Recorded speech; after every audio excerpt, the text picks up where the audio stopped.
Agriculteur pollueur. C'est à peu près la phrase que j'entends toutes les semaines.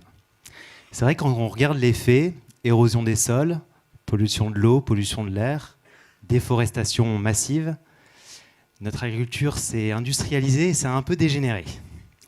D'ailleurs, un chiffre. Aujourd'hui, notre agriculture en France, c'est 2% du PIB et près de 20% des gaz à effet de serre.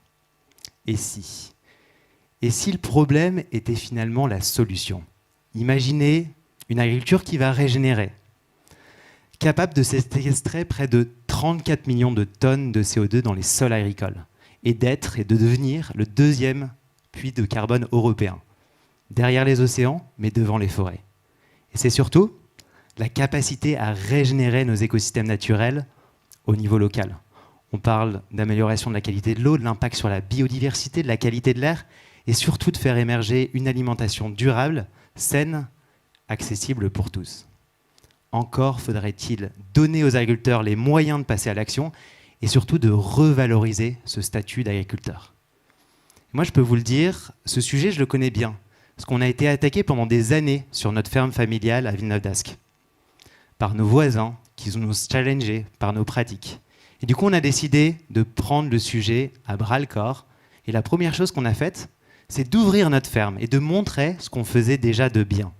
On a créé cette ferme pilote et tout de suite, un impact. Leur regard a finalement commencé à changer sur le métier d'agriculteur. Et c'est ça, précisément, qui nous a donné l'élan d'aller plus loin dans notre transition. On est passé vers le bio, donc on a arrêté totalement les produits phytosanitaires. On a mis en place systématiquement des couverts végétaux pour stocker du carbone et régénérer nos sols. On a réduit au minimum le travail du sol. Et enfin, cet hiver, on a implanté l'équivalent de 700 arbres sur la ferme pour stocker du carbone et favoriser la biodiversité. Et c'est précisément cette idée qui m'a donné envie de lancer Agoterra. Parce que la cerise sur le gâteau, c'est que cette transition qui coûte cher, qui est coûteuse, eh ben on l'a fait financer par des entreprises de notre territoire, au sein de notre chaîne de valeur, grâce à la vente de crédits carbone qui était générée par le changement de nos pratiques agricoles. Agoterra, c'est finalement une idée toute simple, de rassembler le monde agricole et le monde de l'entreprise en faveur d'une agriculture durable et bas carbone. J'ai plus la zapette. Et donc Agoterra, on a créé une plateforme pour reconnecter ces agriculteurs en transition avec des entreprises qui s'engagent en faveur de la transition, relocaliser leur contribution carbone au plus près de leur territoire. Notre approche, elle est ultra exigeante. Ultra locale, on s'engage à trouver des agriculteurs à moins de 100 km plutôt que des projets opaques à l'autre bout de la planète. Transparence, on ne vend pas des crédits nus, fameux bouts de papier, mais on a une plateforme qui trace l'impact sur le terrain pour les agriculteurs. Multi-impact, on ne regarde pas uniquement l'impact carbone, mais on valorise l'impact sur la biodiversité, la qualité des sols, la qualité de l'air.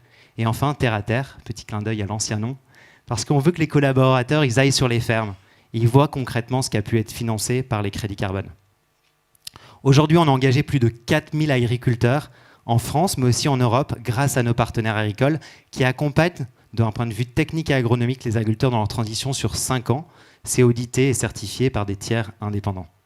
Et de l'autre côté, c'est déjà des dizaines d'entreprises qui s'engagent dans une approche cohérente, c'est-à-dire de réduction de leur empreinte avant de compenser leurs émissions résiduelles, le faire à moins de 100 km et le faire en lien avec leur chaîne de valeur.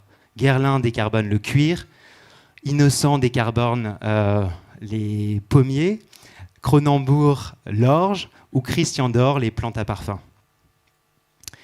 Et notre plus grande fierté, c'est d'avoir drainé déjà plusieurs millions en faveur de cette transition, mais c'est surtout d'avoir créé un lien concret entre collaborateurs qui se reconnectent au vivant et agriculteurs qui, finalement, voient leur statut revalorisé à leur juste titre, c'est-à-dire comme acteurs incontournables de la régénération de nos territoires.